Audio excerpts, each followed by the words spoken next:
Fala aí pessoal, tudo bem? Aqui é o Marcelo, professor do canal Plantão Química, e vamos continuar agora com as nossas aulas sobre propriedades periódicas, tá legal? A gente vai começar a estudar agora a parte de energia de ionização, tá legal? E não se esquece, se você chegou agora nesse canal, agora nesse vídeo, a gente está fazendo todo o nosso conteúdo de propriedades periódicas para ajudar você nos seus estudos, tá legal? Então já teve o vídeo de raio atômico, tá tendo agora energia de ionização e vai sair depois afinidade eletrônica e também eletronegatividade. Então você pode já assistir todos esses vídeos seguindo aqui o nosso cardzinho na parte superior do vídeo, ou qualquer coisa, né? Vê se é desse lado aqui ou desse aí, tem uma bolinha, ou qualquer coisa tem links na descrição do vídeo. Inclusive tem um link convidando vocês a participarem do nosso servidor do Discord. A gente tem um contato um pouquinho mais próximo com os estudantes para a gente poder ajudar eles da melhor forma possível, tá legal? Então, vamos lá, vamos seguir agora para a nossa teoria, vamos lá estudar a nossa energia de ionização. Bora lá? Então vamos lá. O que é energia de ionização? É a energia necessária para retirar um elétron, sempre o mais externo, de um átomo que está isolado no estado gasoso. Então olha só, tem aqui o átomo, tá certo? Ele tem lá o seu núcleo positivo, seus elétrons negativos lá nas suas camadas eletrônicas, e aí a gente sabe que esse elétron ele é atraído pelo núcleo, tem essa energia de atração. E aí acontece que você quer tirar esse elétron dali, né? Só que você tem que lembrar que essa força de atração é uma força elétrica. Ela depende da quantidade de carga positiva do núcleo e da distância entre o núcleo e esse elétron. O que acontece? Para eu arrancar esse elétron dali, eu preciso ir lá e dar uma energia, tá legal?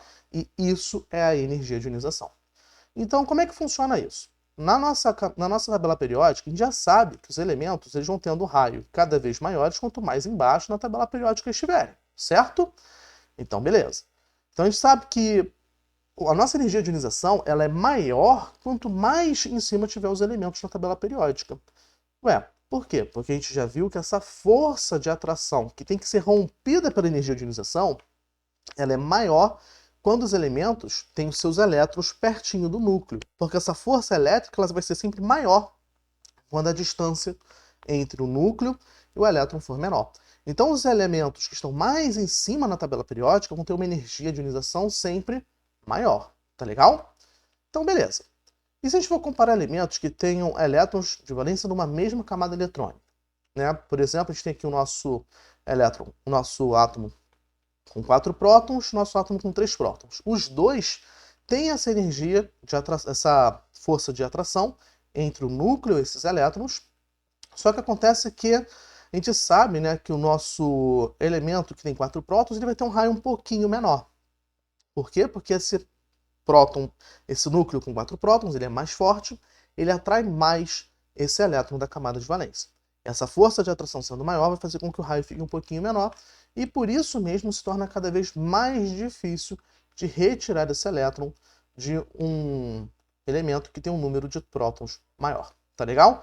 Então, quanto maior for a carga do núcleo, quanto maior for o número de prótons que tiver lá naquele elemento químico, maior vai ser a energia de ionização. Tá legal?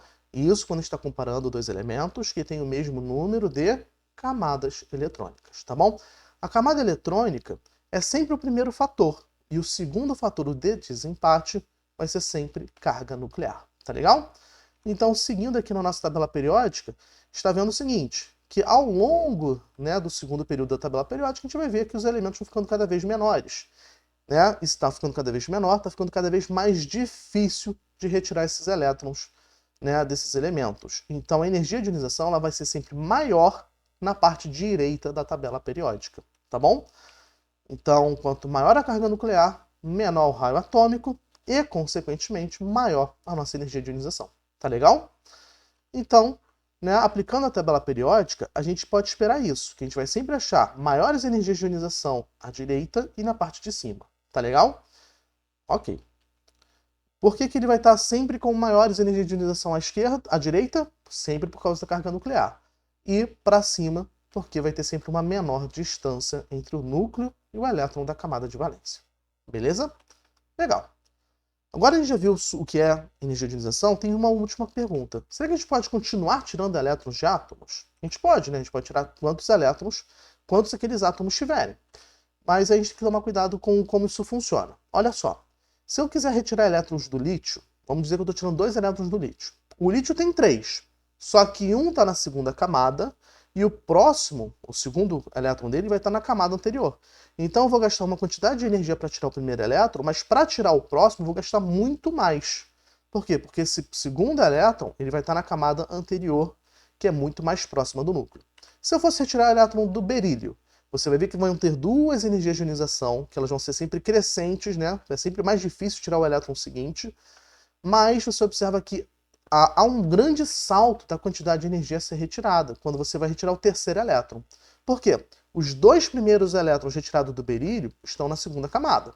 E o terceiro? O terceiro está na camada primeira, na camada anterior, que é mais próxima do núcleo.